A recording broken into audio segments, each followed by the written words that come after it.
Now, programming from the Illinois Channel, an independent, nonpartisan corporation formed to provide nonpartisan coverage of Illinois state government and other public affairs events taking place across Illinois. For more information on the Illinois Channel, please visit our website at www.illinoischannel.org.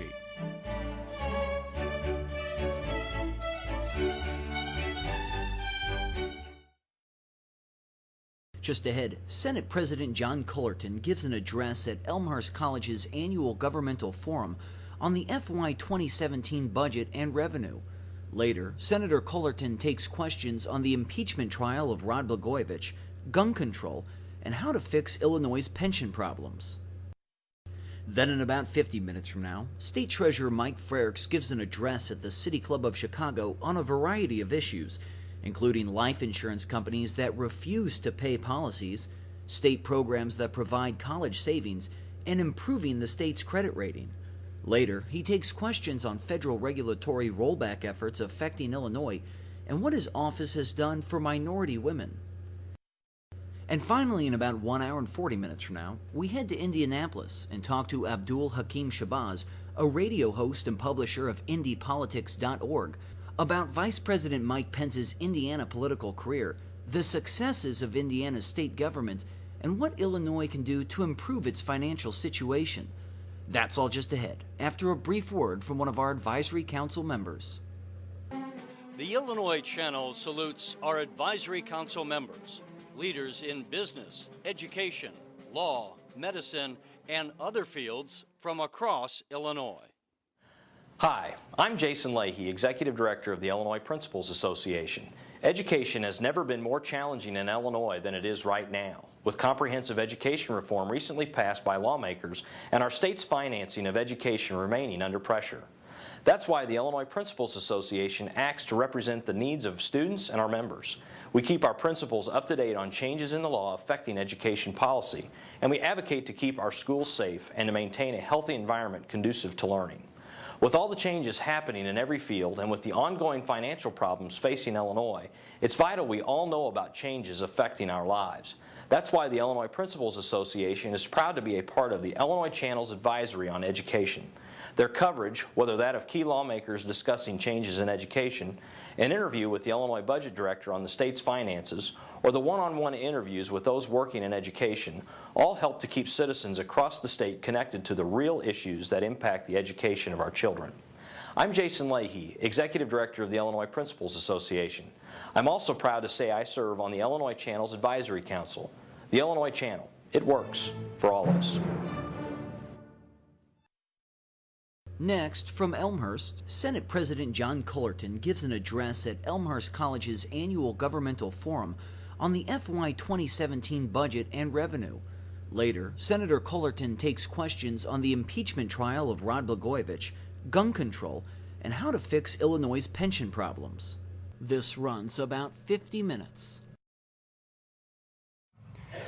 While anyone can steer a course when there are no obstacles, a true leader can forge a strategy that people will follow and not be swayed by discourse. I believe that President Cullerton is such a man and capable of leading this state. And we are honored to have him as our keynote speaker of the 10th Annual Elmhurst College Governmental Forum. Please join me in welcoming the Senate President of the State of Illinois, John J. Cullerton. I should also tell you that Lee Daniels, who we mentioned I met when I first got into the General Assembly, but he gave me really an inspirational tour of Elmhurst College. And, you know, he kept on asking me to come, and I'm kind of busy, but I said, you know, I really ought to do this. And it was fascinating. And that's why I really couldn't turn down this invitation, because of the fact that I'm so impressed with the college. And by the way, I also should tell you a story about Lee. When I first got elected Senate President, which was about 8.5 years ago, each Senate President has a portrait that hangs in the Senate. And either in the past there were actual paintings, and more recently photographs. And my goal was to get a photograph taken as soon as possible in my term so that I would not age, throughout this 8.5-year period. So I wanted to get an idea about where, what would be the best place to have the picture taken and how to stand and all that. So I went over to the house to look at all the portraits of the speakers. And I looked at all these speakers' portraits, and I noticed that Lee Daniels' portrait was not there, even though he had been the Speaker of the House. So I called him and said, "Where's your portrait?" And he goes, "Well, I don't know. Ask Madigan." So I did. I called the Speaker and said, "Hey, where's Daniels' portrait?" And he goes, "I don't know." And I said, "Well, can we put the portrait up?" And he goes, "Sure." Although a number of years had passed, and Lee's and my hair had changed colors, but we were able to do that, and his portrait hangs in the Illinois House right now. So let me get on with my speech here. This is a great invitation to speak, and this is kind of a bad news kind of speech. So let's get right to the bad news. Illinois has a backlog of overdue bills, late payments, so to speak, that recently topped $13 billion. Now, the $13 billion is real. The state has never been so far behind in paying people. That means businesses that do business with the state often end up waiting months and months to get paid for whatever service or product they provided. $13 billion. That's a lot of money. It's also really hard to grasp. I don't have $13 billion. Bruce Rauner doesn't have $13 billion. I don't even think J.B. Pritzker has $13 billion. So you know that's a lot of money.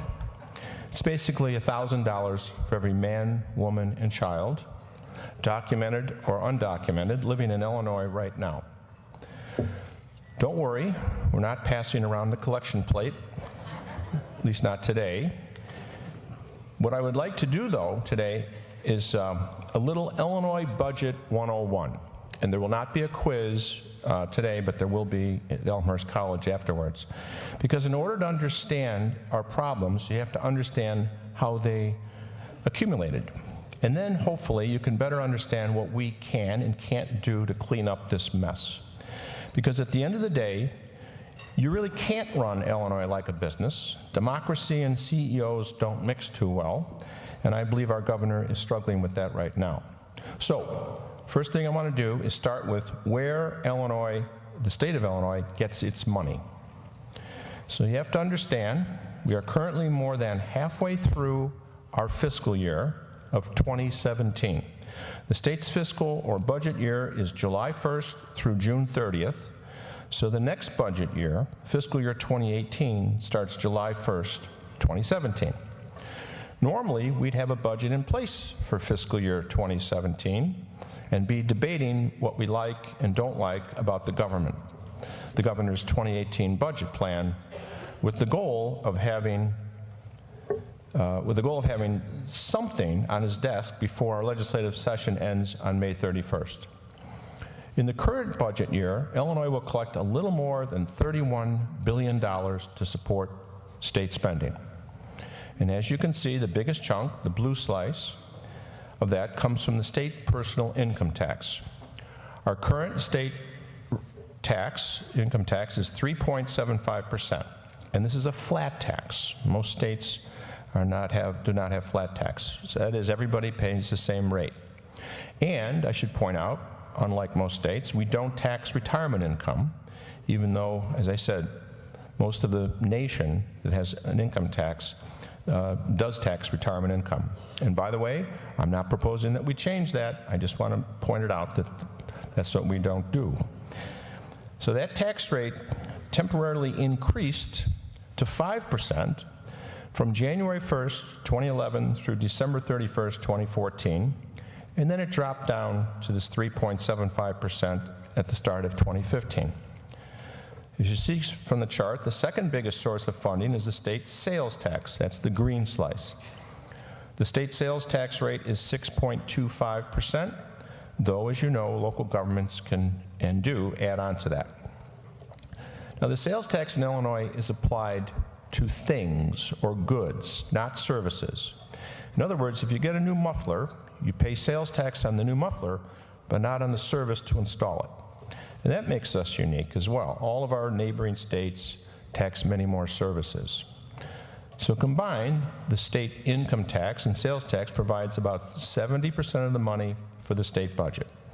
Those other sources include the corporate income tax, which as you can see is only 5% of the total. Federal funding is in this chart because we get federal funding to match our Medicaid spending. And then the other category are things like public utility taxes or gaming taxes.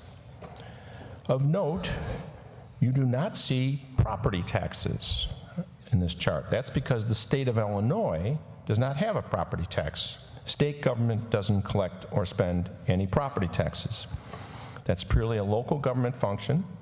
We can, and in some cases have, put limits on those local taxes, but property taxes are a function and responsibility of school boards and city councils, not the General Assembly and the governor.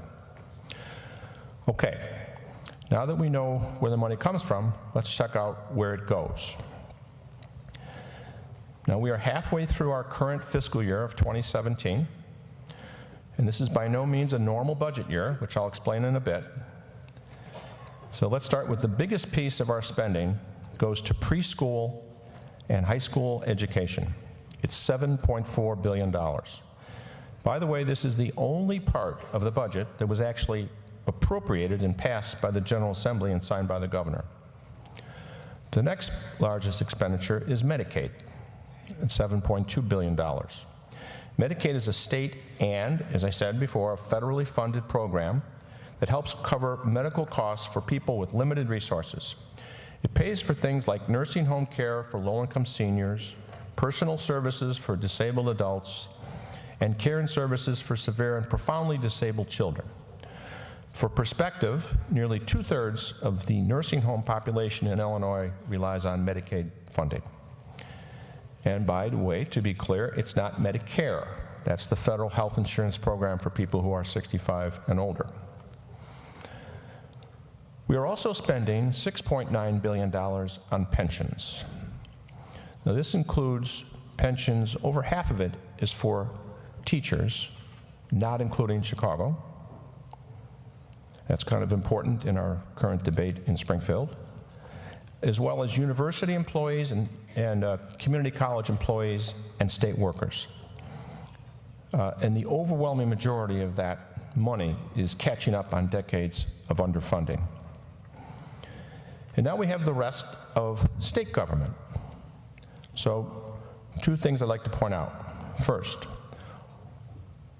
all of the state salaries combined, and you see it on that slide, cost $3.2 billion. We have the second lowest ratio of state workers to population in the nation. This means you could fire every state employee and still not solve our budget problems. You would, however, create some major problems in the prisons and no state police. Second, you see that another slice of the pie is higher education. It's down at the bottom. It's only $700 million. That's the total that the state is providing for all of our public universities and community colleges combined. It's the smallest pie. Hundreds of millions have been cut from higher education in recent years. That means the schools are balancing their budget with higher tuitions and fees, and because at the end of the day, it's all just a balancing act. So if you add up all of these slices, we're at $34 billion in spending.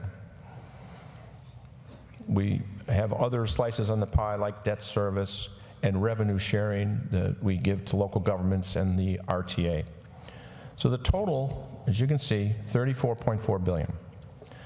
Now, some of you have already done the math and realize that there is a $3 billion gap.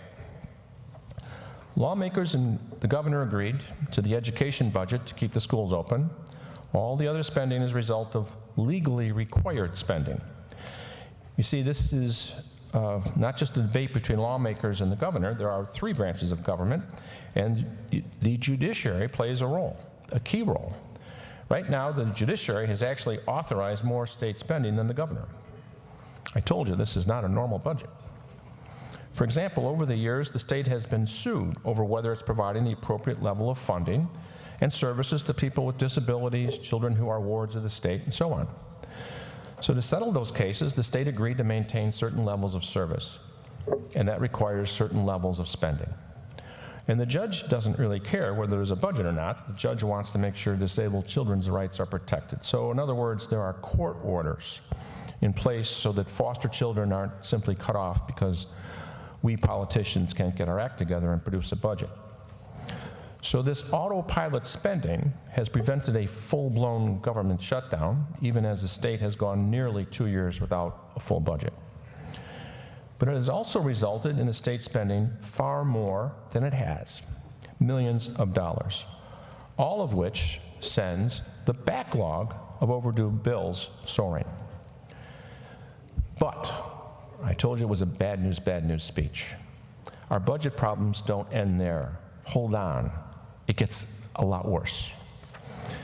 There's also this thing called reality that pressures our finances. So let's look at higher education. The budget for our state colleges and universities is usually around $1.8 billion a year. For this year, we approved and the governor okayed spending $700 million. The funding ran out actually on January 1st. The colleges and universities need roughly $1.1 billion more. That would include MAP funding, some of which goes to Elmhurst College. So without it, there will be no financial aid to middle-class students, and at least one, if not more, of our four-year state schools will end up closing. Schools are already cutting degrees and laying off staff. High school seniors are increasingly looking out of state for their diplomas, a troubling trend for our future. There's another piece of the pie there, group insurance. That's the health care costs for state workers and their families. The current budget contains $0 for that. Employees are paying their premiums. We are incurring the debts from doctors and hospitals. The state simply stopped contributing under this administration. So we know the cost. It's about $1.8 billion a year. We have a legal responsibility to pay for it. We just don't budget for it. So it gets dumped into the backlog. How about human services? These are vital services so far that haven't been covered by court orders. These are things like domestic violence shelters and cancer screenings for low-income women. This funding was eliminated last year, even as the Rauner administration continues to sign contracts with service providers. These groups and organizations have a signed contract but can't be paid because there's not a legal authority to pay them because we don't have a budget. And even if we did, there's not enough money. All this pushes the deficit in our current budget closer to really $7.3 billion. It eventually ends up in that stack of overdue bills, sending it soaring even higher. So remember, so far, we're only talking about the current budget year, the one we're in now. If you look at the budget the governor proposed for next year, it has another $7.5 billion deficit in it. Again, all of this piles up to that $13 billion backlog of bills. These are big numbers that are hard to comprehend, but there are real economic consequences to this growing debt. This is money we owe real people. So my friend who's not able to be here today, Kirk Dillard, talked to him earlier, the former DuPage County State Senator, is now chairman of the RTA. The state owes that agency about $400 million. The agency borrows to cover the shortfall. Here's the catch. The state doesn't pay the RTA interest on that money that they're borrowing, but the RTA has to pay the interest on the borrowing to cover the state money. The agency ends up losing about $2 million a year because of this. That's enough to buy 5 new Metro cars or rehab 3 train stations, which are far better uses of the dollars than paying interest on a loan. So if you use Metro and you think the train cars are too crowded or too old, or your local train station is run down and needs updating, the state's failure to pay its bills is to blame. Local schools have been hit too. The state owes Elmhurst School District 205 a total of $2.4 million for special education and student transportation. Glenbard Township High School, District 87, is owed $2.8 million. And DuPage Schools 88 is owed $1.6 million, and they're not alone. The state owes Haymarket Center nearly $1.5 million for this is counseling work and other services done on the state's behalf. The Lutheran Social Services is one of the state's largest human service provider. It offers foster care, child care programs, home care for seniors, assistance and disabled adults, mental health counseling, and addiction treatment. That also means the not-for-profit organization is a major employer. So when the state failed to pay Lutheran Social Services millions of dollars for work it had done on the state's behalf, Lutheran Social Service had to cut 30 programs and lay off 750 workers. And just to clarify, when you lose your job at Lutheran Social Services, you go to the same unemployment line as anyone else who's lost a job. So as you can imagine, over the course of $13 billion, there's a lot of anxiety and stress on workers, their families, and our economy. It obviously doesn't help our business reputation. And if we don't do something soon, our backlog will be out of control and our financial standing so wrecked that our options for resolving it will be severely limited. There are those at the Capitol, not me, but those at the Capitol who view this all through an electoral or a political lens. They say, you know what, let's save this debate for the 2018 governor's race. Let's let the candidates kind of spell out their answers. Well, that'd be great, except there's a few consequences for that inaction. That $13 billion backlog of overdue bills will keep growing. By election day next year, 2018, it'll be $24 billion, and you can see what it continues to rise to. I'm not making this up, by the way. These are the governor's numbers. By election day, we'll probably have been downgraded to junk bond status. It'll be impossible to even borrow money and politically impossible to raise the taxes needed to fill this gap. So you might be asking yourself, how do we get into this situation? How did it get so bad? Well, here's my short answer. The state let a temporary tax increase expire at the end of 2014, in part because the newly elected governor, Bruce Frauner, campaigned on rolling it back. And upon winning, asked us not to extend it before he took office because he had a plan to balance the budget. Well, here we are, still waiting 2 years later on a real plan to manage the state's finances. Here's some perspective on where we were back in 2014 and where we are now. When the state's 2014 budget ended, the backlog of bills was $3.8 billion, and believe it or not, that's a manageable number. That's a 30 to 45-day turnaround between getting the bills and sending out the check to pay for it. A third of those bills had been on hand for less than 30 days. Only 8% were more than 3 months old. Fast forward to today, a majority of that $13 billion has been sitting there for at least 3 months. Some state health insurance bills are over 500 days old. The state already owes more than $370 million in late payment interest on these health care bills. That's 3 times what the state paid in late payment penalties totaling just 2 years ago. All right, so now we get to what we're doing about this mess. Normally, the governor invites 4 legislative leaders to meetings to negotiate a budget plan. Last year, the governor pulled the plug on those meetings. He claimed that we Democrats were not serious about balancing the budget. So I must, at this point, tell you how appreciative I am for Republican leader Christine Berdogno and the work that she's done. Because after we had this breakdown in talks, I give her a lot of credit for starting this bipartisan process.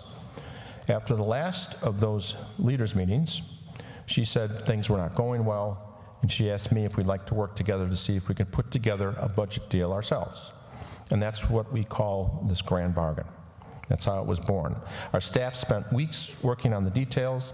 In January, we unveiled more than a dozen budget and reform proposals covering everything from the missing budget for the current year to reducing the number of local government units to raising revenue and changing our government pension and workers' comp systems to produce savings. That $13 billion backlog, there's a plan to refinance that debt, borrow the money from lenders rather than vendors, and pay down it to a manageable level, and get those dollars back in the economy to support jobs and services. The catch in all of this is that all the proposals are linked together.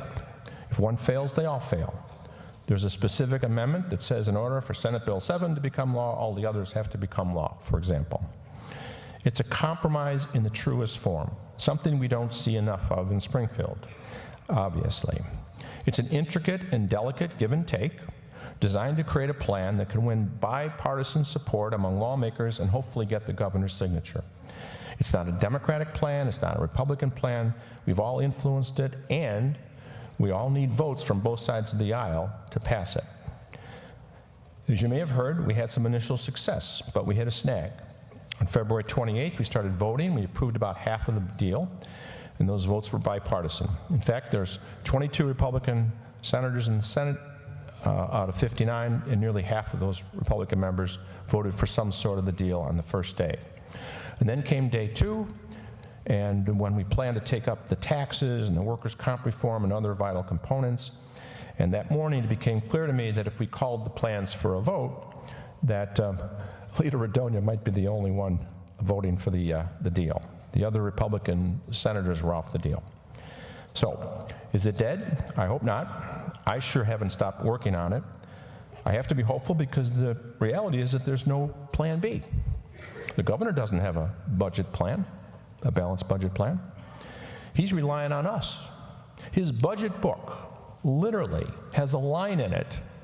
I'm not making this up. His budget book has a line in it. His balanced budget book has a line in it that says grand bargain savings. That's our bill. That's our package of bills. So without it, his plan doesn't balance. So a few weeks ago, I gave a speech regarding the Senate's effort and made this point. If not this plan, then what? And if not now, then when? And to date, no one has answered that question. We have serious problems that need to be addressed. I could sit back and just criticize the governor, but that's not going to solve the problem. The proposal we put together in the Senate goes a long way towards solving our problems, further than anything else anyone else has offered. There are parts of it, believe me, that I don't like. But I'm not going to have to accept, I have to accept, that if there's ever going to be a compromise and a solution, I have to accept the whole package. And so I keep working on the grand bargain, because doing nothing is not an answer. It's not why voters sent me to Springfield, and it's not why my colleagues elected me Senate President. So thank you very much for your attention, and I look forward to answering your questions as best I can. Well, hopefully the next few minutes will be a little lighter, and but not completely. I've planned some softball questions and some really difficult questions. And I think I can give you a little perspective into President Cullerton's character. And one thing I may mention, that inland real estate has been around for almost 50 years, and one of the very first pieces of litigation we ever had, many, many years ago, in the 70s, we were represented by John Cullerton. And you'd be pleased to know we went to litigation and he won the case for us. Yeah.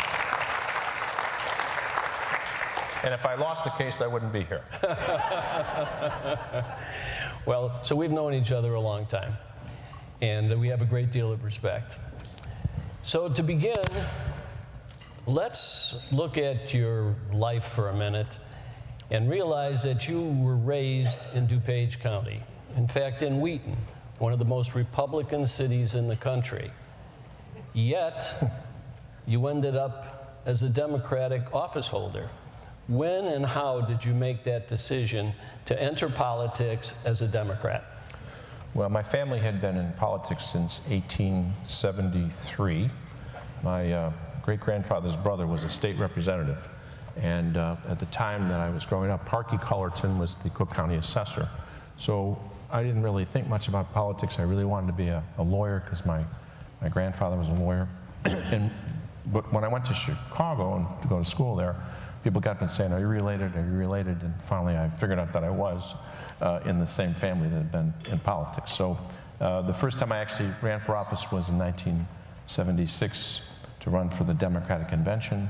I met a bunch of elected officials, and I said, I think I'd like to do this, and that's how I got decided to run. And then I ran in the north side of Chicago for office the first time for state representative in 1978. And as a representative and as a senator, how many years have you been in public office? Well, I guess I'm in my 39th year, so, which compared to the speaker, I'm a freshman. All right, let's take a little more difficult question. As president of the Senate, you oversaw the impeachment of a Democratic governor, Governor Blagojevich. That had to be a difficult time. He was a member of your own party. You'll probably never participate in an impeachment again. How did that affect you? Right. Well, the background is that Rod Blagojevich was a constituent who lived 2 blocks from me on the same block. And we did not have such a great experience. I had run for Congress unsuccessfully against Dan Rostenkowski. You may remember that name. And he was supportive of Rostenkowski, so we weren't exactly that close, but I was his state senator.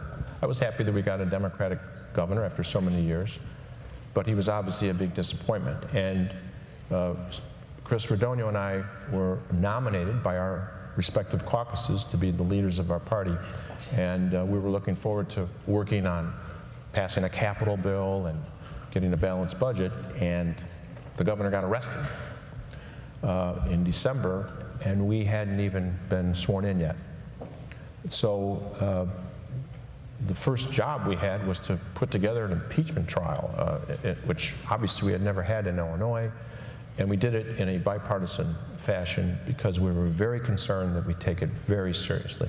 We knew we were setting a precedent for the future, and we had a committee that was made up of equal number of Democrats and Republicans. You may recall the governor literally didn't show up for his own trial. He went on national television. He really embarrassed the state. And it was only about, well, the first day I got elected was the first day we started the trial. And after 3 weeks, he was unanimously convicted of the impeachment, and we moved on with a new governor. Do you think that's had any lasting effect on Illinois politics or on your position? You know, it was just a really disappointing time because we, again, went 6 years with no cooperation, intramural fighting. We let the deficit start to build over that time. And but I would say that within 10 weeks, after we both finally impeached the governor, we passed a major bipartisan capital bill. This was 2009, folks. This was after Lehman Brothers. This was the height of the recession. The revenues for the state plummeted for a 2-year period, and yet we put a bunch of people back together, a bunch of people to work by passing a capital bill. So we really rebounded, I think, politically. As a result of that unfortunate situation, we worked together right from the start. Maybe we can look back to 2009 and rekindle some of that cooperative spirit. Yes, but not by impeaching the governor. So. All right, another question. You have a district that elects you to the Senate, and then the senators themselves elect you president. Your district is on the north side of Chicago and represents almost 200,000 people. There have to be times when the best interests of your constituents conflict with what's in the best interest of the state. And you have an obligation, both as a senator and as a president of the Senate, to take positions. How do you reconcile differences that conflict your constituents with your role as president of the Senate? Well, that's a good question, fair question. The first thing, of course, is you have to get elected. And I feel that my political philosophy is pretty much aligned with the majority of the people in my district. It's a north side of Chicago district, along the lakefront, pretty well off, pretty progressive politics, but a lot of wealth in the district. And I think people have been, pretty comfortable. I've represented that area for basically the whole 39 years. And I have had elections with contests, and I've done pretty well. Now, when you get elected to your caucus, and Senator Verdonio and I have the same job, and other Senate presidents that I meet throughout the nation, you are by definition at the center of your caucus. And the caucus, especially our caucus, and our members who are here can attest to this, is it's got a lot of diversity. So we have downstate Democrats. We have Democrats who are from more conservative areas, who have certainly different views than my district. For example, our district in the north side of Chicago is very strong on gun control measures, not big NRA fans, and yet we have members of our caucus who certainly are. So in being in a leader of a caucus, you have to make sure everybody has an opportunity to be treated fairly, and that's what people ask for, and to be given a voice. And that's why we have long caucuses, because we let everybody vent their positions, and I think people learn to respect everybody and learn to appreciate the differences that you have throughout the state. Well, let's take one example of a potential conflict, and that would be aid to education. The city of Chicago claims that they're underfunded by the state, and downstate education districts claim that they're underfunded compared to Chicago. You have obligations both statewide and locally, and the interests of Chicago are often at odds with the downstate interests. How do you deal with that? Well, education funding is a really relevant topic. By most standards, people would say that Illinois has the most unfair school funding formula in the nation, in that the areas that have a high concentration of poverty don't get their fair share. Chicago fits in the middle of that category. There's certainly many more districts downstate in very poor areas that are much worse off than Chicago. So, and those areas are represented by Democrats. We also have Democrats who represent very affluent areas in the suburbs. And so it is an issue, it is a problem when we advance legislation, because those regional issues come into play. And it's not just a Democratic problem or a Republican problem. The same thing happens in the other caucuses. So we have been working through that issue, and I think actually as part of our grand bargain, we have Senate Bill 1, and we've reached, I think, we're very close to a compromise. It's an extremely complicated formula, but I think we've really come up with a compromise that will involve helping out Chicago, and at the same time not threatening the existing school districts from having a big drop in revenue. And so I'm very optimistic about that. And the governor, by the way, has been very positive. It's one of the things I have no criticism of the governor's desire to improve on the school funding formula. It gives us something to build on. Yes. Let's go to something positive with regard to your recent record. You made a proposal to address the pension funding problem. Obviously, one of the biggest holes in the budget that we have is created by pensions that have annual increases in the pension payments that are compounded. And it's become mathematically impossible for us to keep up with those. And you made a proposal that addressed some of those needs, yet your proposal didn't go very far. Why was that? Well, Dan, in order to answer the question, I first have to explain why we have such a bad problem, okay? So in Illinois, unlike most states, the state is responsible for the employer portion of all of the school teachers in the state except for Chicago. That's 80% of the school teachers.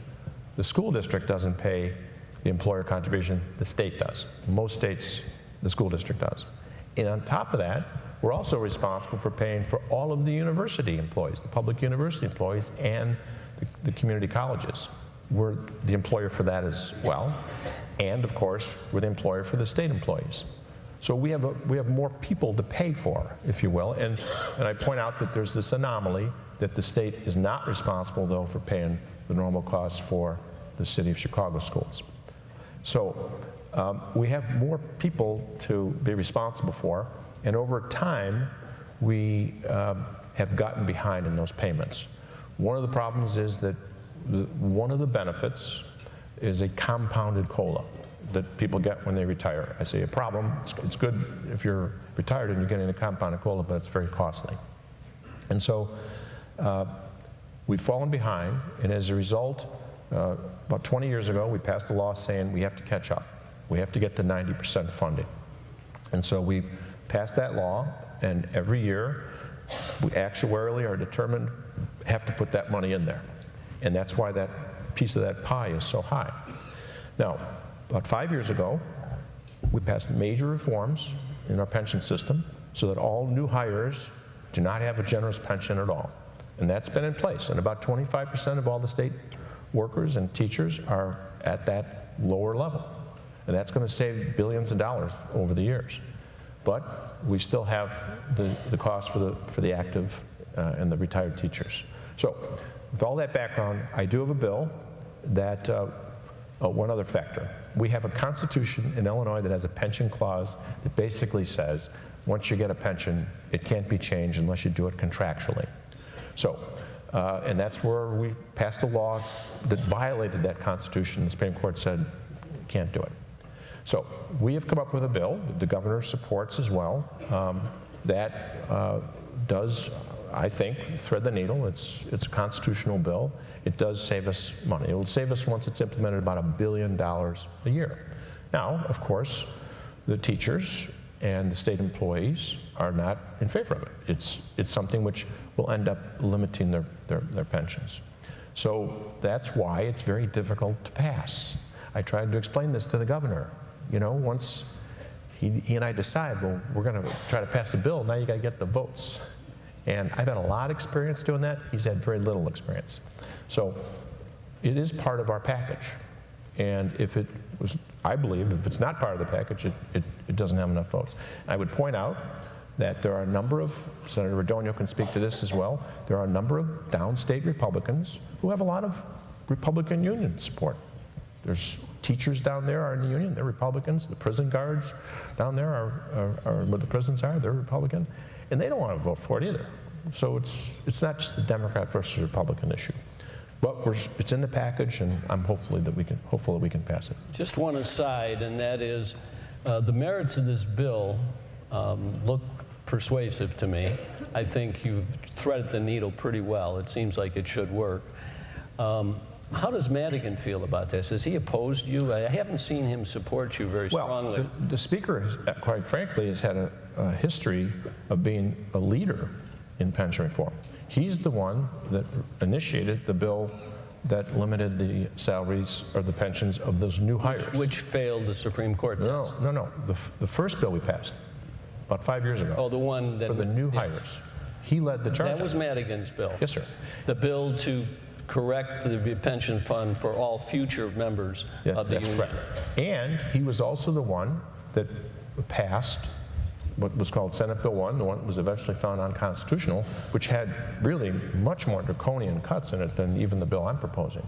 So even though he hasn't weighed in on the bill that we're talking about in the grand bargain, certainly he's had a record of supporting pension reform. And the reason, quite frankly, why we haven't been negotiating with the Speaker, because Senator Radonio and I thought we'd try just to see if we could pass it out of the Senate first and then see what happens if we can do that and get it over to the House. Well, there are some pundits who allege that Madigan knew his bill would fail, and therefore he supported it because he wasn't really in favor of butting heads with the unions, and he put your bill into second place, even though your bill seemed more constitutional. Actually, I think that the Speaker definitely thought that his bill was constitutional and saved a lot of money, and that was a good thing to do in his mind for the long-term benefit. We in the Senate felt that it was real questionable as to whether or not it was going to be constitutional, but we very reluctantly and very difficultly passed it, just barely, mainly to get a test case from the Supreme Court, which we did. And based on that test case, now I think we know how to draft one that is constitutional, and that's the bill that we hope to pass. So in the other alternative, which is changing the Constitution, amending the Constitution, how feasible is that? It doesn't work. So you can change the Constitution, but we still have a contracts clause in the Constitution. So I believe, and our lawyers believe, that going forward, prospectively, it would work. And we've already done that. We've already limited the pensions going forward, so that even a constitutional change would not overcome this issue. But again, the bill that we have in our package, which I hope to pass with bipartisan support, would be a bill that, once implemented, would save about $1 billion a year to the state. All right, then a question that's a little lighter, and that is Governor Rauner has announced that he's going to run for second term. If you were asked by me privately what you thought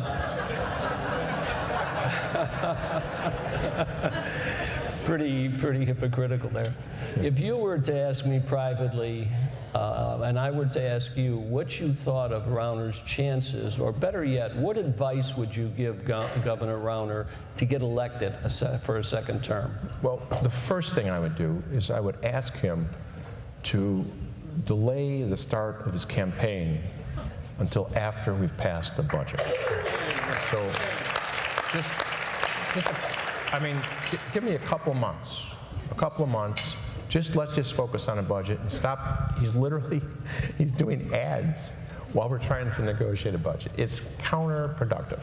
It doesn't help the members of my caucus, who I'm asking to take these tough votes while he's doing ads slamming them. So let's just start with that. And then, we do get elected to do stuff. I mean, just for a few months, could you legislate? I mean, come on. He's the governor. He's responsible for this budget. We're all trying to work together to make it easier for him to get to a balanced budget.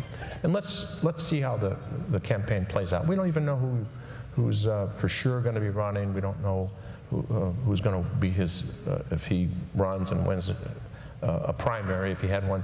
We don't even know who he's going to run against yet. So I just think we should focus. That's one of the reasons why Senator Berdonio and I want to do this now. Can you imagine trying to pass this stuff next year in the middle of first of all, we'd be that much more in debt, and it would be impossible to take these tough votes. All right, that was a candid answer. Thank you. One of the big concerns most of your average citizens have with politics is that in the last decade or so, it's appeared to get much more hostile, mean-spirited. I've been a student of politics ever since college, and that change in demeanor, change in attitude, and change in behavior is very troubling. Do you agree that there's been such a change, and if so, why? Well, there's certainly been a dramatic change. I mean, just in the way that the legislators, when they go to Springfield, I had a roommate who was a Republican state senator for years. I haven't heard of people being that friendly, even, socially. In part, I think it's just because of a dramatic change in how people get their news. And, there's always negative campaigning, of course, but it's sort of been accelerating.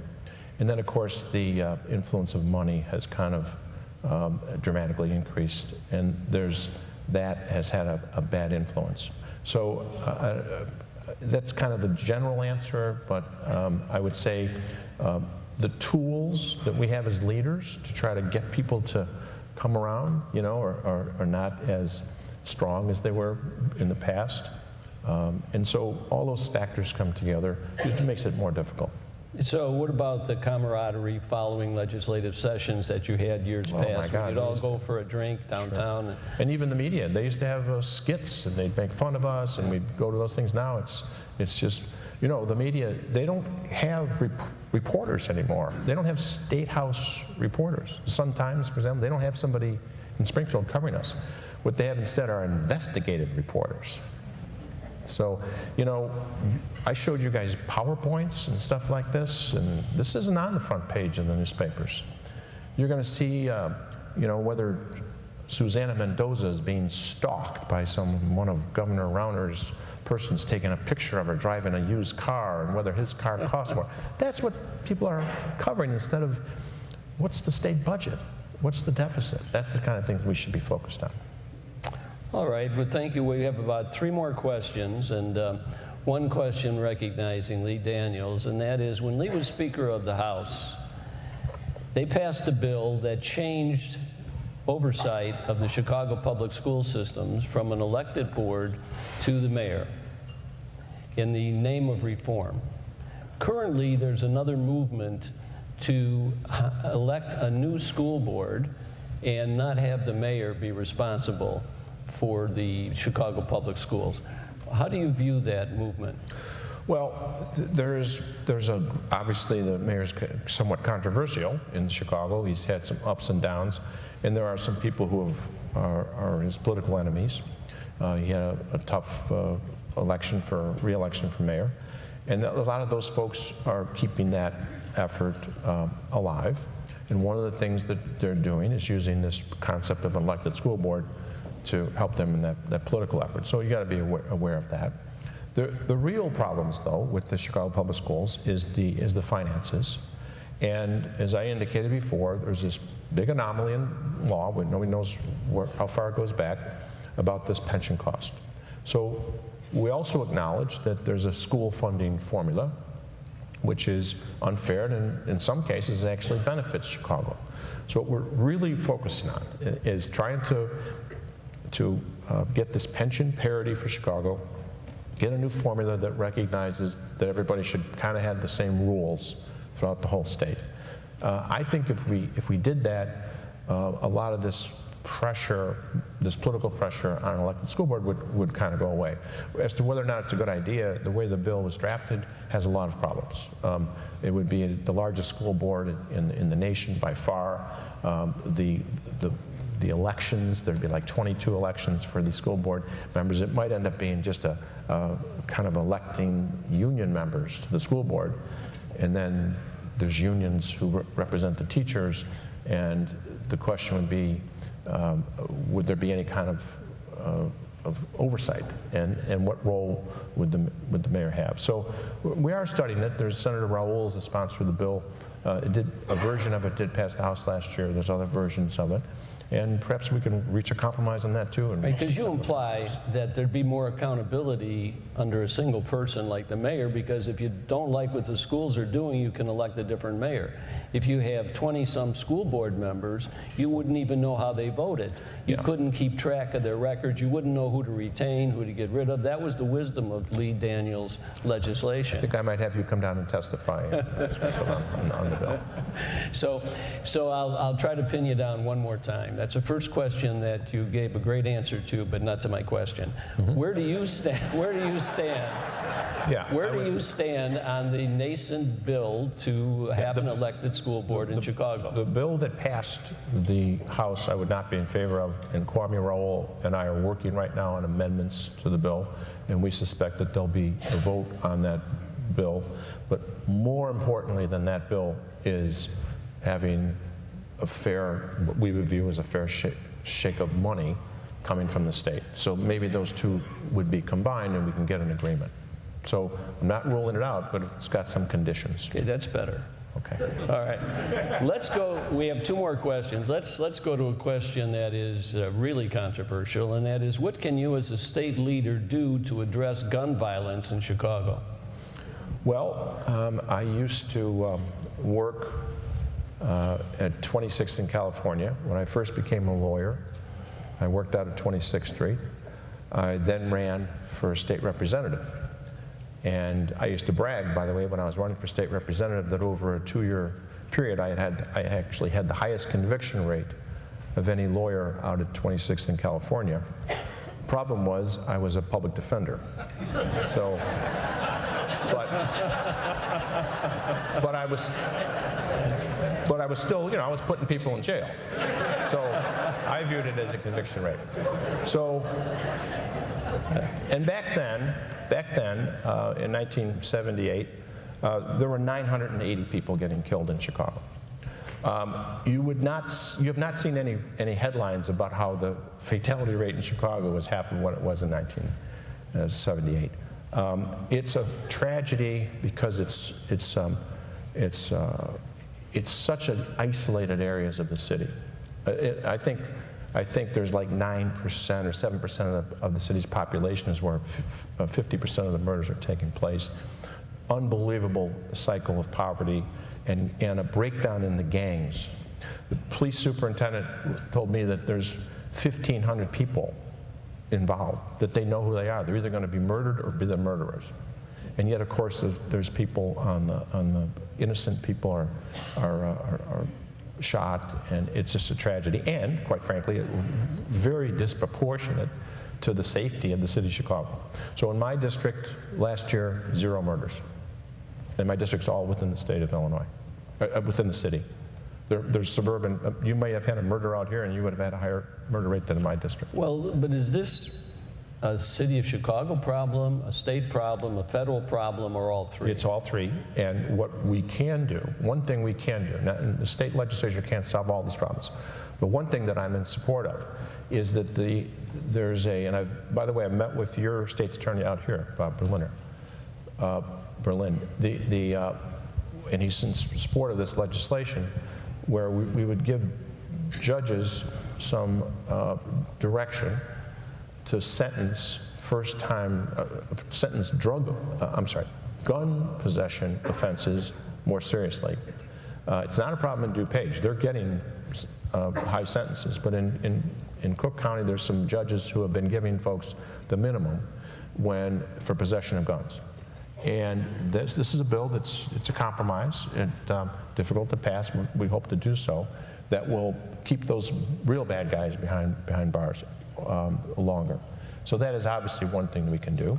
And then the second thing, believe me, is that there's no jobs in these areas. There's no economic activity, and that's something that collectively the city and the state can So it's not exclusively Chicago's problem? No, there's much higher fatality rates in other cities throughout the nation. Chicago gets the reputation. St. Louis, Indianapolis, they have much higher fatality rates and murder rates than we do.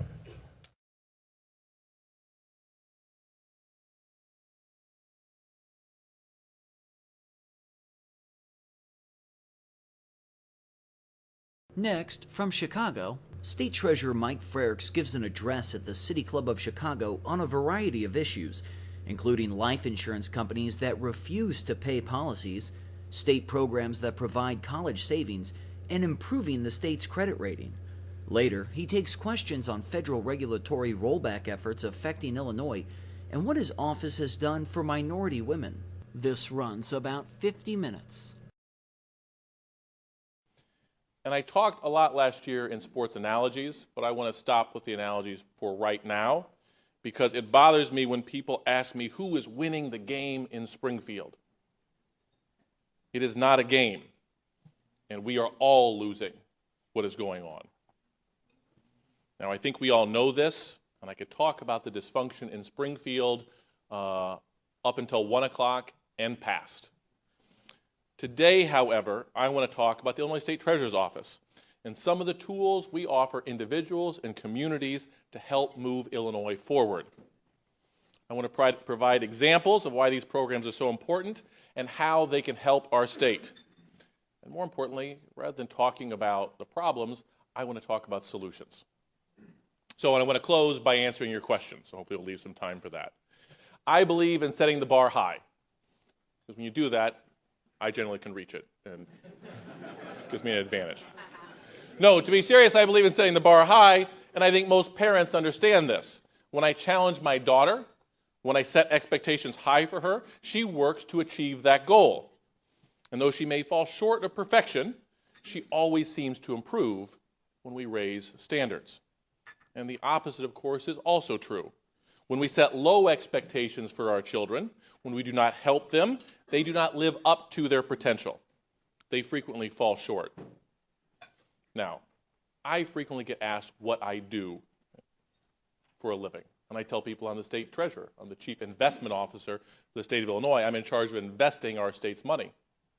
To which people will frequently say, well, yeah, I know that, but you work for a state that has no money. What do you do with yourself all day long?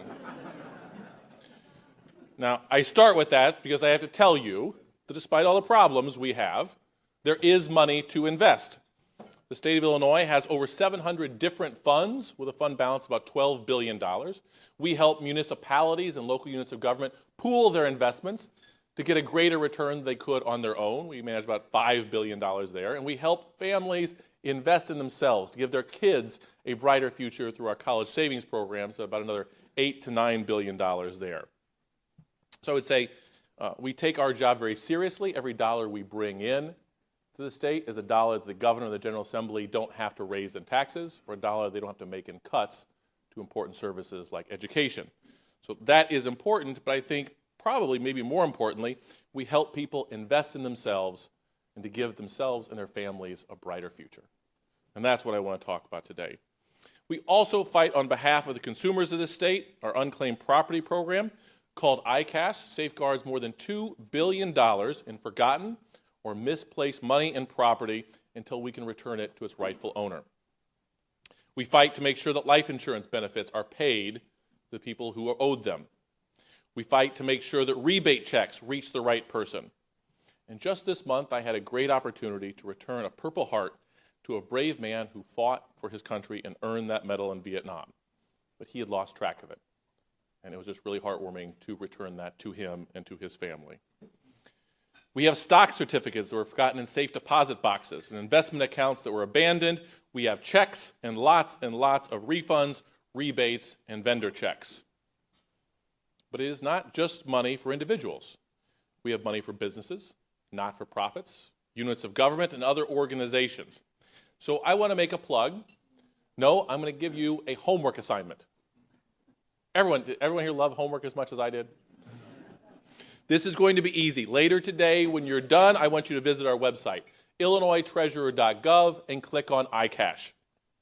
I want you to check your name, check for your family members, your business, your nonprofit, your unit of government, whatever you want to check for, because we know that if we can get more money into your hands at a time when state government is not so good about paying vendors, or keeping promises made on contracts, we think it's very important that we get more money out into the community, circulating, hiring people, and it does a lot more good than it does sitting in my bank account in Springfield. So, your homework assignment, again, is to go to... Wow, you guys are all going to pass this test with flying colors. illinoistreasurer.gov, click on iCash, search, we'd love to get some money to you. We're actually working with the City Club to return some money to this esteemed organization. And Ed, I hope you can use some of that money to replenish your stock of coffee mugs. Now, not all of our unclaimed property is such a pleasant surprise, such as baseball cards or casino chips that people stash away in a safe deposit box. Last year, for those of you who were here, you might recall, I talked about unpaid life insurance policies. Unpaid life insurance policies, like other unclaimed property, are submitted to the Illinois Treasurer's Office, or at least they should be. 2 years ago, when I was sworn in, I did what a lot of elected officials do. I asked a lot of questions, built a talented team, and then we audited the office. I wanted to know what I didn't know. When I learned that some life insurance companies were not paying death benefits when they knew that their customer had passed away, I was shocked. And then I just got plain angry. Let me be perfectly clear. There are a lot of life insurance companies that do it right. They treat their customers with respect, and they go the extra mile to pay life insurance benefits to the rightful beneficiaries. In fact, more than 20 of them work with our office and allow audits to make sure that they do not have unpaid life insurance policies on their books. Between 2011 and 2015, the Treasurer's Office identified more than $550 million. That is more than $500 million in unpaid benefits, and worked to return them to the proper heirs. But there are companies... Thank you. But there are companies that acknowledge that these unpaid policies are baked into their business model. They contend that a robust effort to pay these death benefits would be detrimental to their bottom line. They argue that the onus of claiming benefits falls upon the beneficiary or heir regardless of circumstances. Forgive me, but I am unmoved by that argument. I have heard numerous stories that make my blood boil about people who did not get money that was owed to them. But I just want to highlight one of them here today. I'd like to introduce you to Lynn Soto. Lynn, could you stand or wave, people?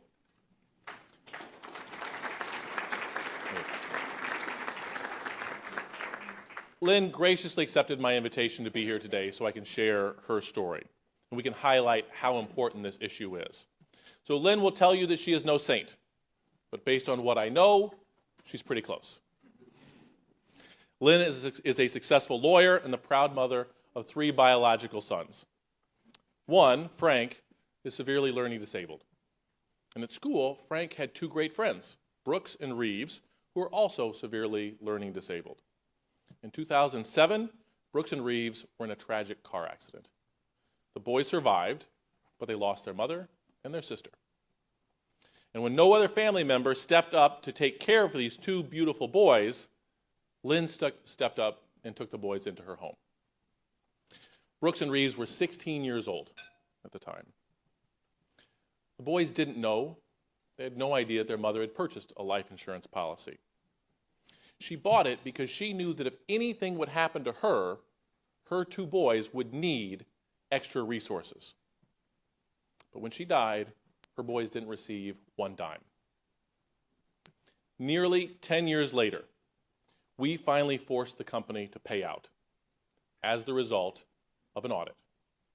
The same type of audit that found the more than $550 million, more than $500 million that should have been paid out to Illinois citizens. The same audits that some life insurance companies say are unnecessary. The same companies that are suing to block such audits and say they have no obligation to pay if the beneficiaries don't initiate the paperwork. They would blame 16-year-old orphans with severe learning disabilities for not claiming what their mother paid for, what she knew they would need. Once that money was turned over to our office, we took a closer look. And it's not like it was impossible to find them. After a bit of research by my staff, nothing fancy, primarily using Google, we found a police report, which led us to telephone numbers, which led us to Lynn and her family. Almost a decade after that accident, after money should have been paid to those 2 young boys, we were able to fulfill their mother's wishes. This shouldn't happen. It should not take that long to keep a promise made when selling a life insurance policy. Lynn, I want to thank you for letting us share this story here today. We really appreciate your effort.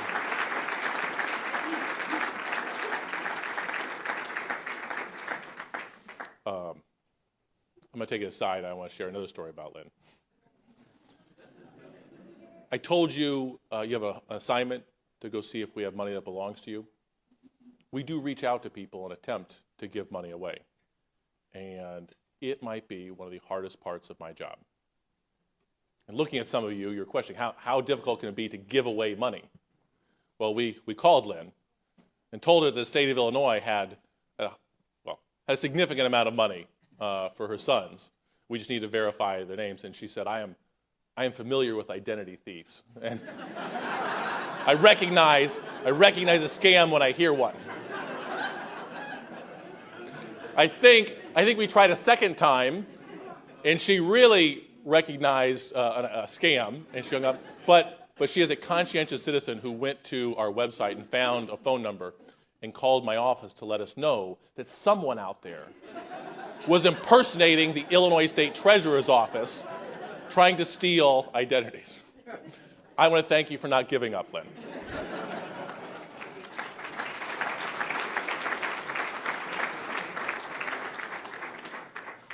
So my office has taken steps to make sure that beneficiaries of life insurance policies will be paid in a more timely fashion.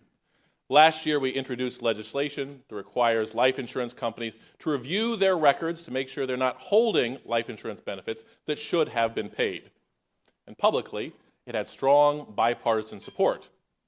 Privately, an army of insurance industry lobbyists fought me at every turn. To build support for this issue, I traveled around the state and I told stories like Lynn's.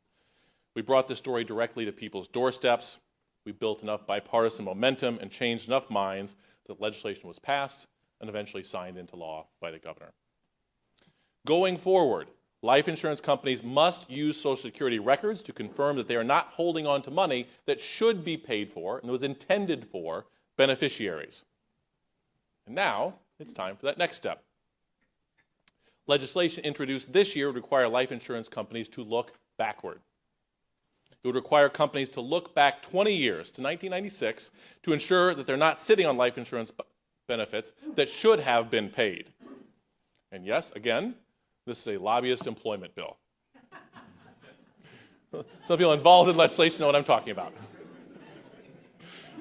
Simply, this year's legislation will require, maybe there's a lobbyist here who wants to sign up for some of that money going around. This year's legislation will require life insurers to specifically identify any policies that were in effect at the time of death and to notify beneficiaries if they have not already been paid. I just think this is the right thing to do.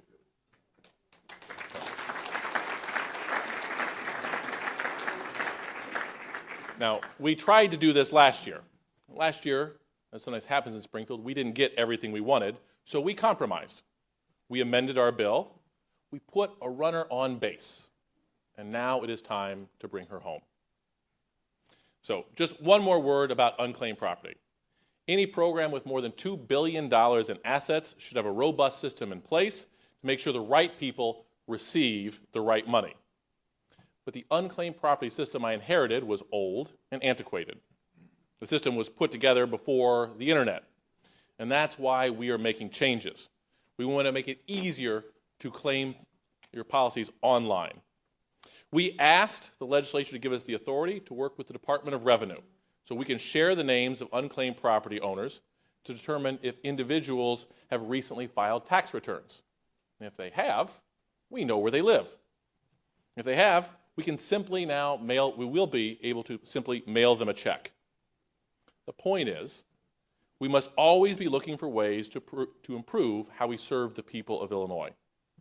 Many of the ways that we can improve services are through common sense solutions that government has the ability to implement now. We just have to set the bar higher, and we have to expect more. And this is true for the Treasurer's Office, and it should be true across state and local government. Now, many in this room here hopefully know about our 529 college savings programs, Bright Start and Bright Directions. Today, there are more than 450,000 active accounts to help young men and women go to college, trade school, or other accredited institutions of higher education. Shortly after taking office, we helped create a new saving option. It is called Achieving a Better Life Experience, or as we call it, the ABLE program. And for those of you who haven't heard of that, it was just launched this year. We know that there are families out there that have different concerns for their children, but they also want to give their children a bright future. ABLE will work an awful lot like a college savings program. It creates opportunities for families to invest or save their own money for their own family members who have blindness or a disability. Families caring for a person with a blindness or disability often rely on federal programs so their children can receive therapy, medical treatment, or other assistance. This assistance is means tested.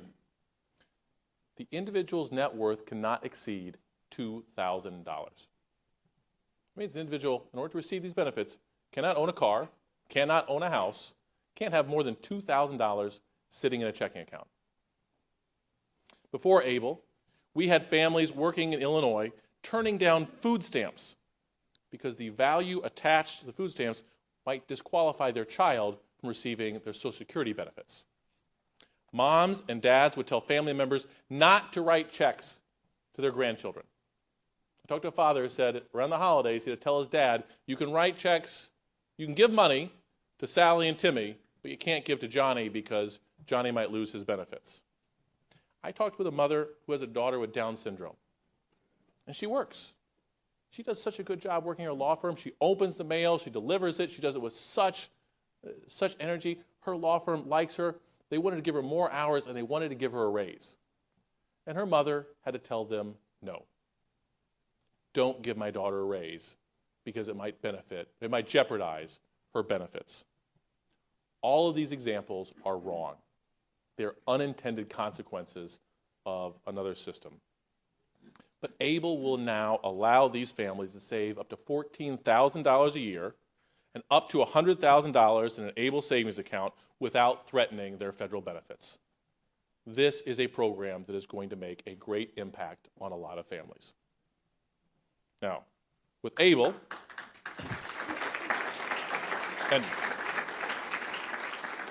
and Skinny gave me a nice shout out. I want to thank him very much for the work he has done for decades with the Special Olympics community. We're very much looking forward to partnering with them to help get the word out of how this new program can help transform people's lives. For the first time, parents will actually be able to put something aside to give their kid a brighter future. We will no longer have examples of parents who write their disabled child out of their will in order to maintain the disability payments they depend upon. So, I was very excited.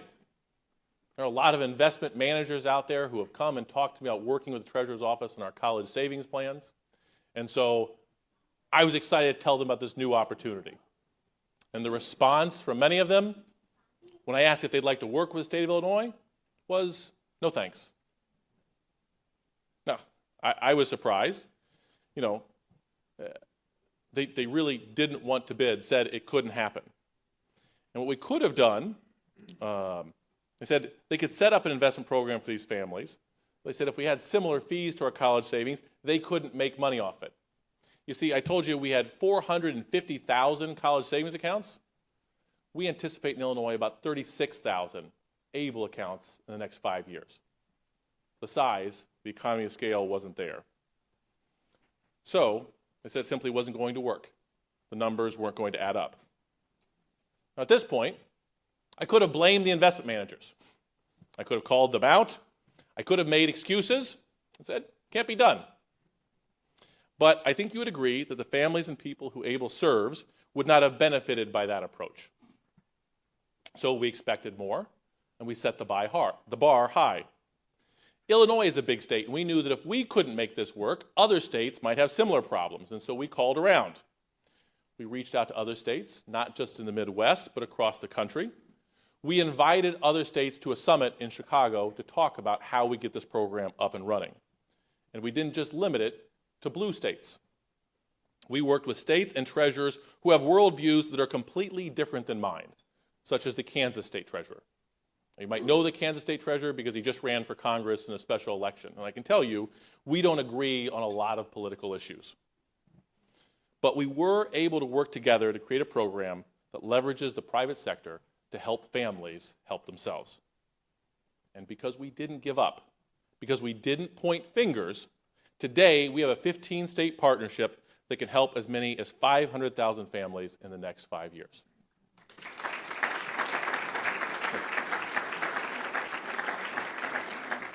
I stand up here and you clap and it feels really good.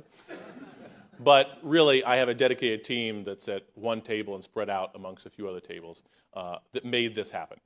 And it would not have without them. So hopefully the folks at that table realize the applause is for you.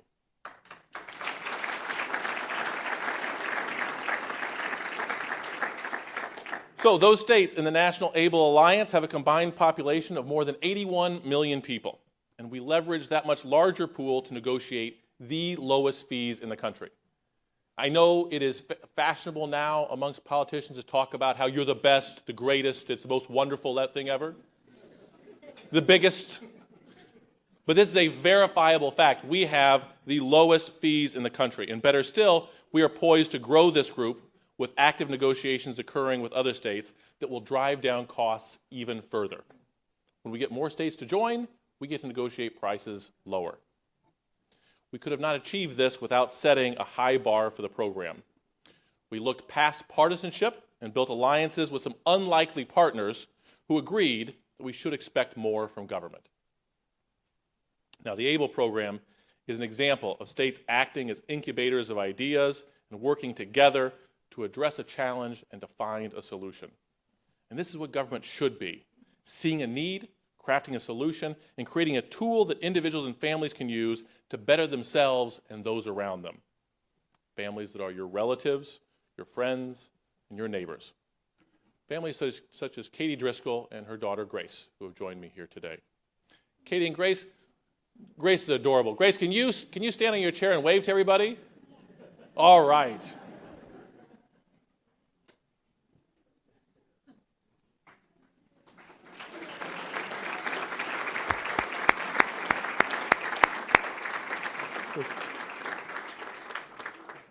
Thank you, Grace. We got to know each other in my office before a press conference. Katie and Grace live in Palos Park. 5 years ago, Katie launched the changingthefaceofbeauty.org website. She put together a makeshift photo studio in her suburban garage. And the driving force behind changingthefaceofbeauty.org was a mother who simply wanted her daughter to be seen for the person she is.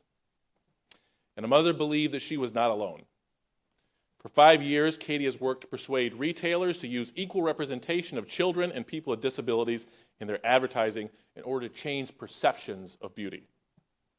Katie hopscotched across the country, offering photo clinics to parents like her so that they too could have photos to use while promoting their cause. Katie spent 5 years while raising a family, she has several other children, and confronting the day-to-day challenges of life, fighting to change the world. Clearly, Katie is not looking for a handout. She just wants her daughter Grace to have the same opportunities as everybody else. Enable accounts will help Katie leave something more for her daughter. It will give Grace a brighter future. Able accounts will make the journey just a little bit easier for families across Illinois, and I firmly believe across our country. So thank you again, Katie. Thank you, Grace. I really appreciate your help and being here with me today.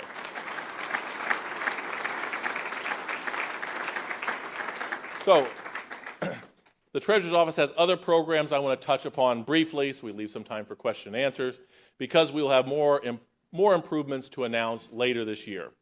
Our college savings program continues to grow. Last year, some of you may recall, we renegotiated fees in our Bright Directions portfolio. We went on to be recognized as one of the 2 best advisor-sold programs in the country. We actually, from Morningstar rating agencies, got a credit upgrade. I should probably say that again. Illinois, a credit upgrade. I know some of you are questioning. You haven't heard those words together, strung in a sentence for a while, but it happened. And this year, we expect more changes, positive changes, some common sense changes to our Bright Start and our Bright Directions programs. At a time when uncertainty hangs upon us, we need to encourage our residents that college is within reach and that we can make saving for college more affordable. We will continue to fight to let families keep more of their money for school, for education, by lowering fees paid to investment managers.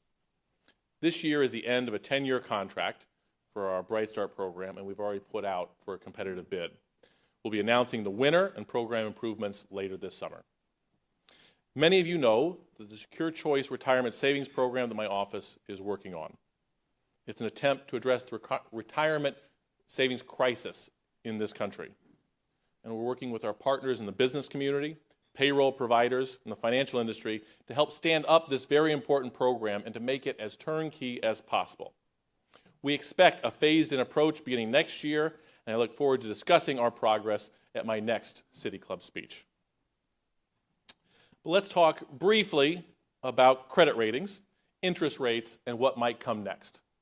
I think as I was standing out in the lobby, everyone expected me to be talking about those things, so let's talk about them. As a state, our credit rating is bad. You all know this. You didn't come here to learn this. This is not news. Earlier this year, you may remember that the credit houses hinted Illinois could drop to junk bond status if the May legislative adjournment date comes and goes without a complete budget. And just this week, Moody's announced it will review 7 public colleges and universities in Illinois for potential credit downgrade because the state has gone nearly 2 years without a thoughtful, complete spending plan. The penchant to demonize personalities instead of finding compromise threatens irreparable damage to our state. The willingness to watch our higher education system teeter on the brink will do more than undermine our economy for the next few years. It will provide harm to the next generation. We need a budget agreement. Now, I don't want to end on a down note. It's not a great way to leave a speech.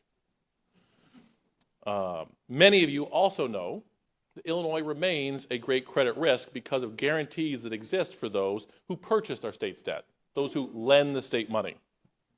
Many of you may not know, however, the Treasurer's Office also has instruments that receive credit ratings, in addition to our college savings plans. The Illinois Funds is a local government investment pool that invests dollars for local units of government, such as counties, municipalities, and school districts.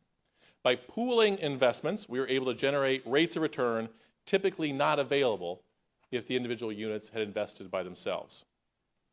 S&P Global Ratings assigns a AAA credit rating to the Illinois Funds investment pool, and that is the highest rating available.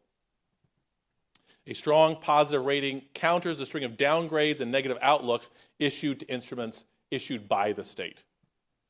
This top-notch rating reflects our approach to investing and taxpayer money. It shows our success at balancing the access and availability of funds while receiving a strong return on investment for this type of product. And I point this out to show you that a good credit rating is possible when people put politics aside and come to an agreement on strategies that are best for the state of Illinois. With that said, I want to thank you for coming here today and thank you for your interest in our state and treasurer's office. As we're ready for the question and answer, I want to talk about a few takeaways from today. First takeaway is our life insurance conversation. When we came into office, we identified a problem, we identified a solution, and identified a way to implement that solution. In doing so, we knew that the solution was not everything that we wanted, nor was everything that our opponents wanted. However, the solution implementation was the result of honest compromise and included the acknowledgement that we thought more needed to be done. We said we planned to do more in 2017, and today we are doing just that. We are working with all involved to secure that next win for the people of this state. When we talk about ABLE, I think the takeaway is that we identified a need, and when conventional leaders told us that some problems might not have a solution, we didn't stop the game, take our ball, and go home. Instead, we put together a team that could overcome the naysayers. We worked with a diverse group of states to create a unique solution. And that solution, the National ABLE Alliance, is the best in the industry and the best in the country. I'm saying that Illinois is the best. Illinois has the best program, as does Iowa, as does Minnesota, as does Rhode Island and New Jersey and North Carolina, as does Kansas, Arizona, Nevada, Montana, and Alaska. We all have the best program, and we got that by working together. So the solution really will be the best in the country, and I believe, like the Cubs, it has a very bright future ahead of it.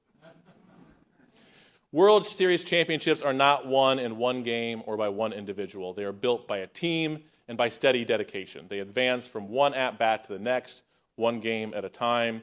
That is how we succeed, and that is how we will grow the state of Illinois, by putting together small victories. I want to thank you for your time and attention, and thank you for joining me here with the Great City Club. And Ed, this is a final, actual ending of my speech.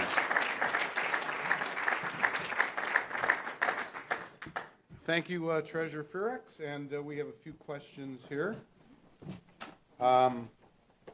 Just questions, no jokes? Well, we'll get to that. Okay. We'll get to that. In fact, I got one from Paul Green last night. Your comment where he said you were too tall, too short, whatever, and you said, in your Little League career down there in Gifford, you were known as having a hole in your bat and that. You have one hell of a strike zone, Mike. You probably never walked. I'll tell you that. Anyhow, this is from the mayor of Franklin Park, Barrett Pedersen. I think Barrett had to leave, but I'm happy to answer his question. Has funding for the senior real estate tax deferral program been approved? So that is a good question. Unfortunately, we have gone basically the last 2 years without a full budget in place, and that creates some problems for us. One of the problems it creates a perception that the state is never going to pay out any money without a budget, and I want to destroy one of those misconceptions. So we've been encouraging people to go to our iCash website, and they said, why would I go there? You're not going to pay me anyway. Because remember, for the longest time, lottery winners were not being paid. And I tell them the unclaimed property is different. These are non-appropriated funds because the money does not belong to the state. It belongs to the state's citizens. I hold that in trust, and all the last 2 years, when there's been a budget or not, I've been able to write checks for unclaimed property. We've been able to run our college savings program because, once again, these families are not putting money, they're not giving it over to the state. We work with the private sector, and they have it in individual accounts. And so there are some things that we don't have the authority to spend on, but things like unclaimed property and college savings, we do, because it's never belonged to the state. We are just holding on to your money. And the same thing will be true with ABLE accounts. We've got some really, can I move it a little? We have a lot of good questions here. This is from Jennifer Burrows. Jennifer, where are you? Right back there. Moody's just downgraded ratings for Northeastern Illinois University. Is looking at other state schools. She's a parent of high school students. Her question is, why should I send my child to a state-run university? No, I thought there were supposed to be some softballs that my staff was going to. No? We didn't get those in? That's a tough question. Now, I live down in Champaign. My mother retired from the University of Illinois. My younger brother and his wife work for the University of Illinois. My older brother works as a carpenter for the University of Illinois. I have great respect not just for higher institutions of higher education, but specifically for state-funded ones. Traditionally, this was supposed to be a low-cost option so that more people could have access to higher education. And we are just falling down on that commitment. I mean, I would love to tell you, send your kids to U of I, to ISU, to Northeastern or Eastern, but the decision you've got to make in the best interest of your child. Some of these schools may not keep their doors open. And I think, quite frankly, there's some people in state government who'd be just happy with that. There are people who clearly, these are not hostages, they're victims. People who believe that the private sector can do a better job. But I think we see a lot of for-profit universities, not all of them, but some of them prey upon young people. They get them maxed out in debt, and they give them a degree that's not worth anything. I think we should keep our commitment to quality public higher education. I hear politicians talk about how much they care about education. They love education. They sign all kinds of bills to support education. I don't believe that education in 2017 ends at the 12th grade. And when you make no efforts to fund higher education, and when you disparage scholarships for the most needy students in this state, then you do not support education in the state. I get a little worked up about this. I don't know if I answer your question or not. Calm down, take it easy. On secure choice, ABLE and other programs at your office have required the support of Governor Rauner. Has he been a good partner on those initiatives? I'm not sure that's the softball I was expecting when you said that. It's a curveball. So let's see. With ABLE, not too much. I mean, people ask me what it's like to work with the governor. And I say, I don't do it very much. And they say, oh, he doesn't want to work with you. And I said, well, we take, if you can imagine all the responsibility of the state government as a big pie. The governor has a large piece of that pie. The treasurer has a much smaller piece, and the comptroller does, and the attorney general does. And so with much of my responsibilities, we don't have to work with the governor. He has his responsibilities. I have given him my advice on what he should do. He has taken none of it. He hasn't really returned the favor by giving advice to me. So no, we don't have to work too much. With secure choice, the governor does get to make appointments to our board, and there I think we initially ran into some trust issues, and it probably slowed down the implementation of a program that's going to help, we think, 1.2 million people. But as I said earlier, and this is something my staff, we like to talk about, it is very easy to point fingers. It's very easy to make excuses. It's very easy to stand up in front of a microphone and blame someone else. I think we've seen in 2 years, running television commercials and standing in front of microphones blaming other people hasn't really moved the state forward. And so, in this case, we sat down with his appointees and we took the time to build up trust. It is very easy to lose trust. You can do that in a hurry. You get caught in an obvious lie and you lose trust. It takes a while to build it back up. And that we have spent time on. I think we have that trust now, and we are working together to implement a program that is going to help provide a brighter future for a lot of people in the state so they can actually enjoy their golden years. Great. Okay, continuing with these questions. This is from Dr. Teresa Garate with the Annixter Center. Teresa, where are you, doctor? Right down here in front. As a minority woman, she'd like to know what you've done for minority women in Illinois. Great. That's a great question. I could have talked about that for a while in my speech, but they limit me to around 20 to 25 minutes. You know, when I came in, after having campaigned around this state, one of the best things about running statewide is it forces you to go all around the state, to go all around the city. And you see what a truly vast and diverse state we have. And then you come into the treasurer's office, and the office doesn't really reflect that diversity. And you look at the financial institutions we work with, and they don't always reflect the diversity I just saw on the campaign trail. And so we made changes in our office and brought in very competent people who reflected the diversity of the state, and we sacrificed nothing in doing that. We really brought in the best people. And then we looked at some of the companies we worked with, broker-dealers. When I first came in, about 1.4% of our assets that went through broker and dealers went through MWVD firms, minority, women, veteran, disabled firms. 1.4%. After a year being in office, because we made it a priority in my office, 60%, 60%, not 60% went through MWVD firms. They said they couldn't be found, they didn't exist. You know, with a little bit of effort, we found them. We invited them into play in the game, and they were ready to. They had to perform, and they have. And then our next step is we look at some of the companies we invest in.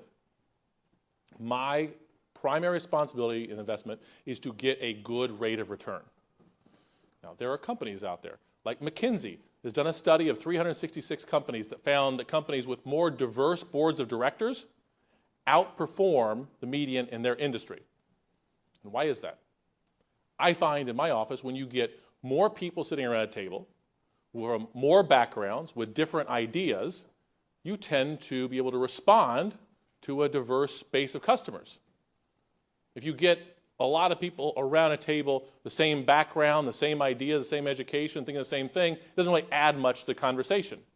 So we invest a lot of money, and then that gives us proxy votes in front of boards and commissions. And we've made a real effort to call upon these companies to diversify their boards, to add more women, to add more minorities. And it's not just feel-good liberalism.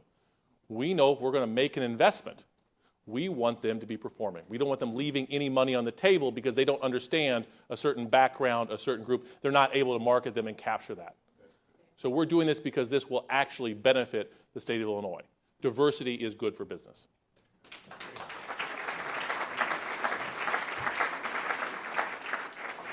Some incredibly good answers and some incredibly good questions. Thank everybody. This is from Dave Marzell, the Center for Economic Progress. David, where are you? Right in front of you. Right down this 50-yard line here, okay. Please highlight some examples of federal regulatory rollback efforts that could have a negative financial impact on Illinois residents. And what are you doing in response? Okay, so this is not a softball question, but I have to let you know that Mr. Marzell serves on the Secure Choice Board. So we came in, we put a lot of effort into setting this program up.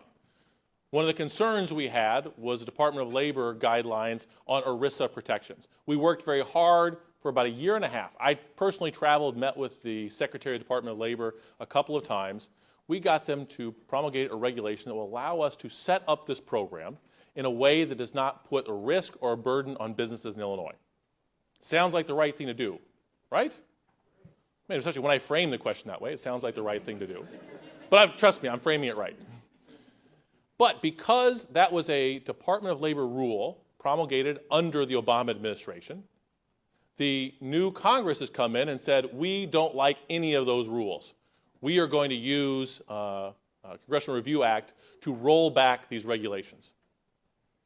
Now, I get if you have a problem with a specific rule, but if you campaign saying we want to help businesses and reduce regulations, this is not the place to do it. What this will do if they roll it back is going to expose employers to additional litigation risk. But I think there is just a single-minded desire to do anything that President Obama did, that they're going to cut off their noses, spite their faces. So the CRA has already passed through the U.S. Congress, and it's scheduled for a vote in the Senate, and we're working very hard to inform U.S. senators of the negative consequences of doing this. I mean, we're going to move forward in Illinois. It's going to adversely affect employers in the state if they roll this back. But other states out there may choose not to address the retirement crisis in this country. And the last thing I'll say on this is a lot of these same people talk about states' rights. They say that states ought to be innovators. They ought to be laboratories for democracy. And yet when a state like Illinois chooses to innovate, to try a state-centric approach to a national problem, and hopefully be a model, positive or negative for the rest of the country, they say, no, we know better for you. I have little use for hypocrisy like that. And I'll stop. Has the Treasurer's Office explored or pursued investing in social impact bonds? We're in the lightning round here. I would say that yes, we've explored. Yes, I have very much interest in this. I've spoken with people in this field. One of my best friends, best man at my wedding, I was best man at his, works in this field. But we came into office. We're making changes to our college savings programs. We're setting up an ABLE program. We're setting up a retirement savings program. We're making a lot of changes. There is a limited bandwidth, and so we don't have a huge office. We don't have thousands of employees. Fortunately, I have some of the best employees, but they have a limited number of hours, and so it's something that I intend to get to. We're not there yet. How many employees are there in your office? About 165 to 170. So this is our final question from Warren Ribley. Warren, where are you today? Over there. Okay. Please provide an update on ILGIF. Happy to. Good. Briefly explain how it works. Lightning round, remember. So I'll say, preface by saying again, Warren Ribley is a former employee of the Treasurer's Office, but not under me. This was not a softball put forward, but if Warren seems to know about our programs, it's because Warren has been involved in state government and implementing business-friendly solutions for many years, whether in the Treasurer's Office, whether it be in Department of Commerce or with the medical district. He is very interested in investing in the state and helping businesses to grow. And that's what ILGIF does. It stands for the Illinois Growth and Innovation Fund. So the vast majority of my investments have to be in secure instruments. I invest in treasury notes and commercial paper, highly rated commercial paper and repurchase agreements, very boring things. Most people think of us investing in a stock market. We don't do that with the vast majority, but the Illinois General Assembly gave us the ability to invest up to 3% of our state assets in technology development accounts. Basically, we get to invest in VC firms and growth funds if they have a focus on the state of Illinois. Because we think these are not grants that we're giving out to businesses, but we are investing in companies. We receive a return on that investment, but in addition, if we help grow companies here, and they grow and hire more people in Illinois, they pay more in taxes, that is an added benefit. That's the gravy on top to this, because we're going to help out there. And so when we came in, this has been a program of 2%, hadn't been implemented for 4 years. We worked very closely with the Illinois Venture Capital Association to make sure that we got this up and running, and over the next probably 2.5 years now, we intend to invest about $220 million into the Illinois company, helping to grow medical, biomedical, and technology companies here in the state, because we think that's what we have to be doing. As I said earlier, you don't win a World Series off of one home run. I mean, unless it's hitting the 9th inning of the last game of the World Series, but you pile up a series of wins. And you pile up wins by putting runners on base and moving them around.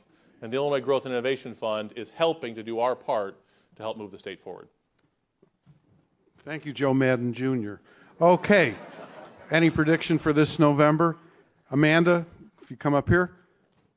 Let's give Treasurer Frerich a big round of applause.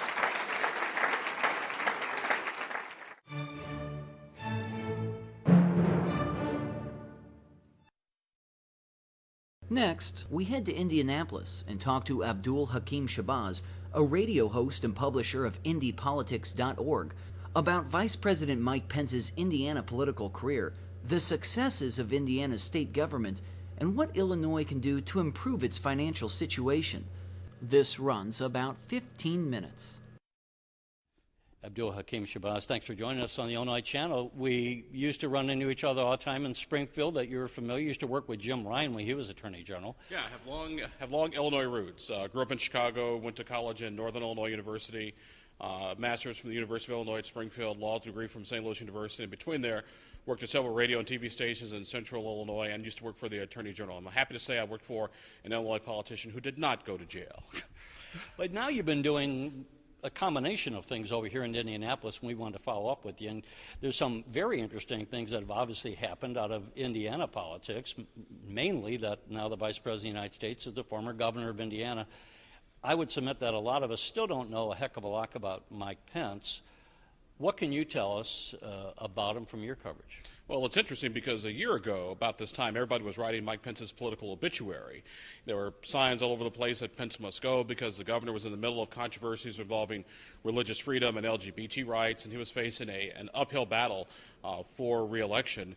Then next thing you know, he's being picked to be the vice president of the United States. So my running joke had always been, all these signs that say Pence must go, be careful what you wish for because you just might get it. So he did go. He went all the way to Washington, D.C. And part of the unknown story behind all that is the night that Donald Trump had come in and was having a conversation with Pence about possible for the spot for the vice presidency, the Trump plane got stuck and ended up getting a flat tire at the airport. And they ended up staying here in Indianapolis and having coffee and breakfast the next morning with the governor and his wife.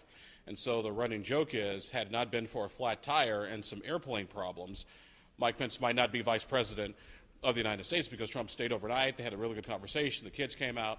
And then the next thing you know, the man whose political obituaries were being written is now a heartbeat away from being the leader of the free world. That's fascinating. So I didn't know. I thought Trump had come here purposely to meet with Governor Pence, but that wasn't the case. No, he'd come here to meet with Governor Pence. Okay. But the thing was, they were going to leave the day they were going to leave and go back to either New York or the thing out in Nevada.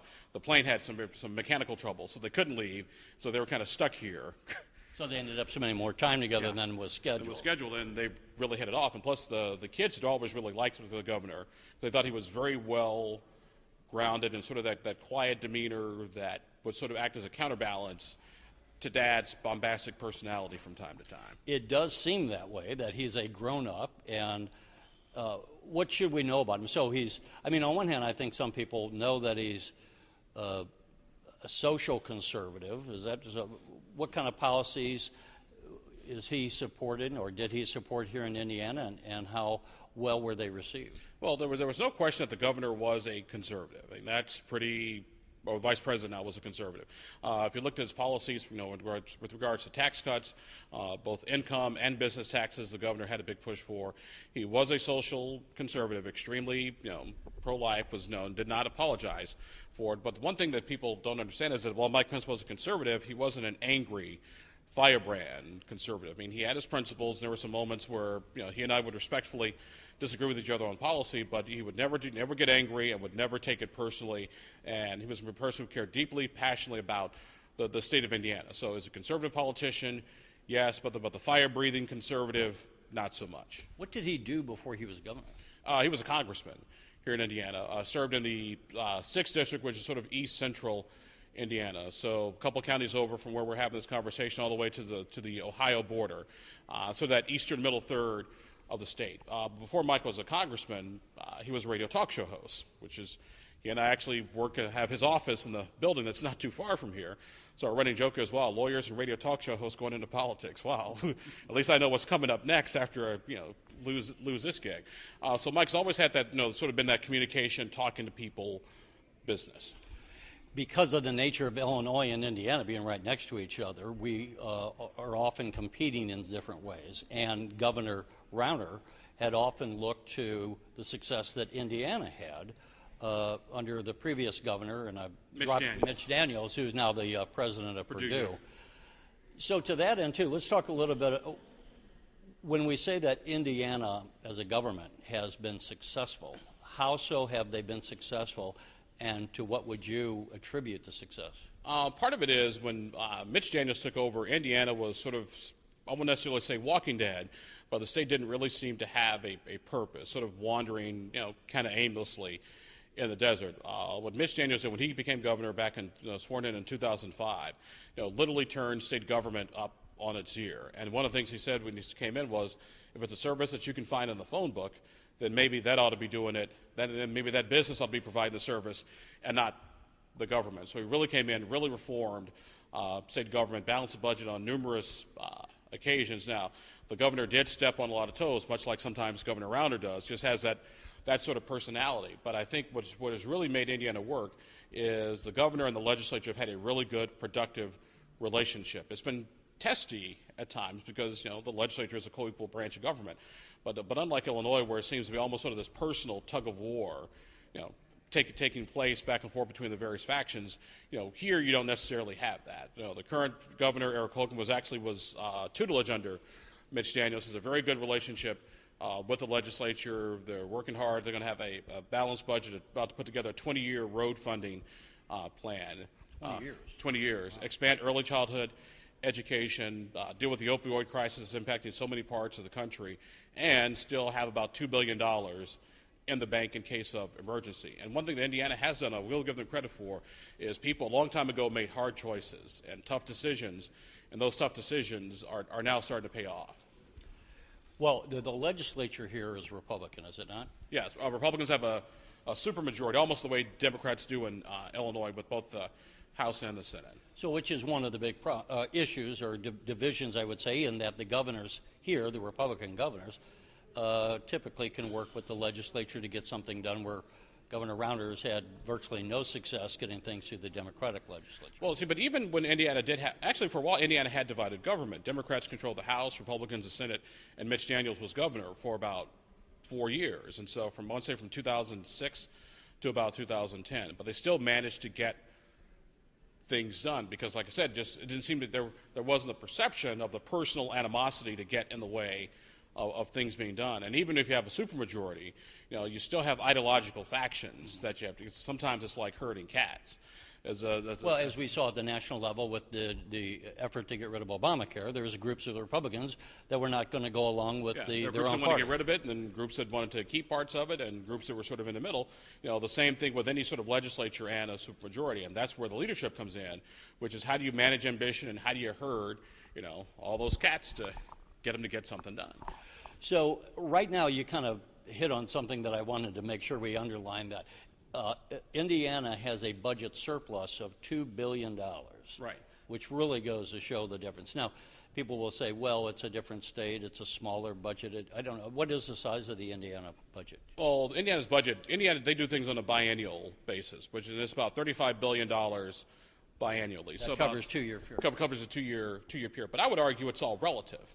I mean, if you live in a household and you make $50,000 a year or make $500,000 a year, it's still relative. You still got to pay rent, still got to make a car payment, still got to figure out how to pay, for the kids' college. So, the size of your budget, in my opinion, doesn't really matter. What's more important is what do you prioritize, and are you willing to make, the hard choices? And when I covered Illinois government darn near, 15 years ago, you could already see the signs of people kicking cans down the road when it came to pension obligations and other unpaid bills. And I remember the comptroller, I want to say it was Dan Hines, who was a comptroller at the time, saying, one of these days the chickens are going to come home to roost. And guess what?